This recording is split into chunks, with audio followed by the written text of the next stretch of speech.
Okay, so on Friday, we left off at number 4. So you should have finished step 4, meaning that you made your first 2 generations of fish. So you do need to have your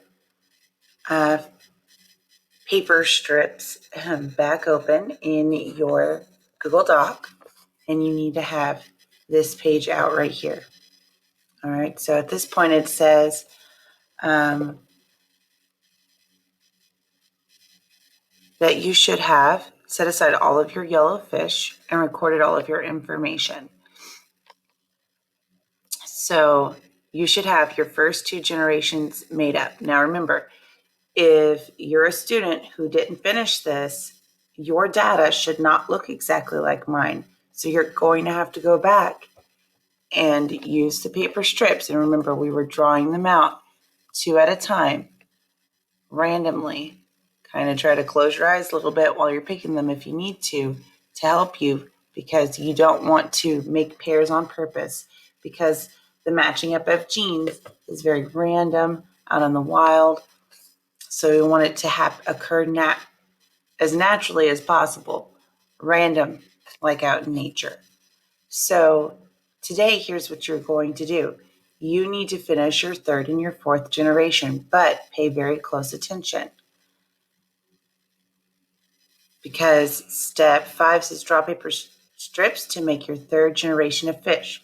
Record your data in table A, and then write in the total numbers of each color in the 3rd generation row of table B. Now return to the survivors to the gene pool. Be sure to set aside any genes from the yellow offspring. So you're going to go through the same steps. Once you get all of these paired, then you would record your colors, okay? And then remember, let's see, say this was your generation of fish. I'm not going to get rid of any of my yellows because we were looking for yellow fish. Remember, not yellow genes. This fish right here would survive because it's heterozygous dominant. It's got that gene green. It's got that green gene. So this fish right here would actually be green. So I'm going to keep this yellow, okay? So create your 3rd generation, record the information in table A, and then count up your colors for your 3rd generation, record them in the 3rd generation row. Then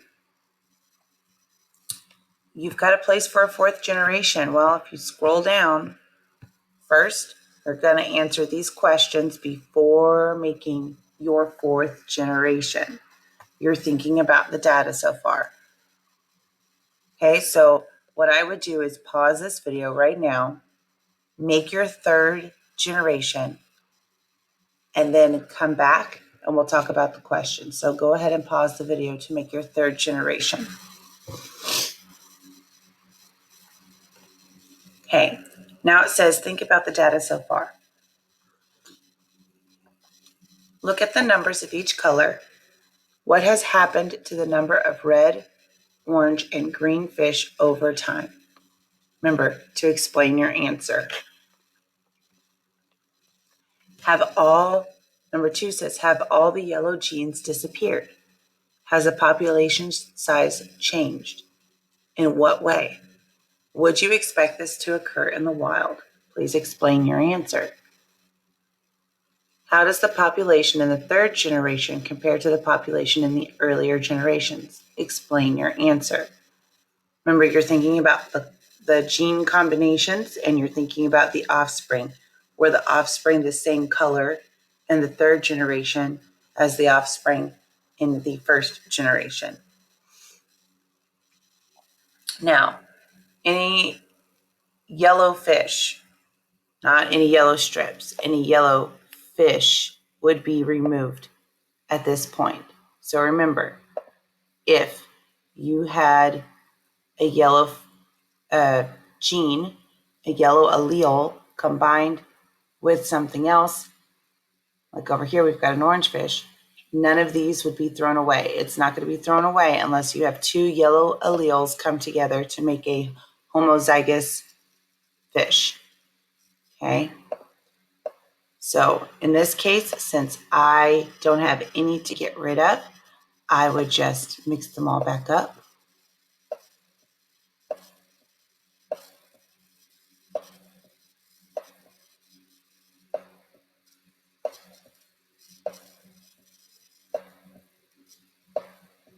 Okay, not adding my yellows back in. And let's go back and look. It says now, draw more pairs of genes to make the fourth generation of fish. Record the data in tables A and B. Do not remove the yellow fish. Okay, because we just want to see who was born in the fourth generation. So we're not talking about who survived to reproduce yet. So at this point, they're just being born. So make your fourth generation of fish and record your colors, because this is the start of generation 4. But now it says stop because an environmental disaster occurs. Factory waste harmful to algae is dumped into the stream, killing much of the algae very rapidly. The remaining rocks and sand are good camouflage for the yellow, red, and orange fish. Now the green fish are easily spotted by predators and can't survive or reproduce. So you're going to make your last generation of fish, and you're going to record every single one of them. All of them are recorded right here, without removing yellow, without removing green. Everything is recorded for your fourth generation. However, when you get to this point where it's talking about class data, now we're looking at this fourth generation of fish and saying, who's not going to survive now that there has been an environmental change? Their environment has changed drastically because the factory waste has killed the algae. Now the fish are easily spotted by predators. So, because green fish don't survive, now you're setting them aside and you're recording all of the offspring in this table. Now, you will only have one row in, so you'll have the number of green, the number of red, the number of yellow, and the number of orange. Okay? Once you've done that, you're going to stop for the day.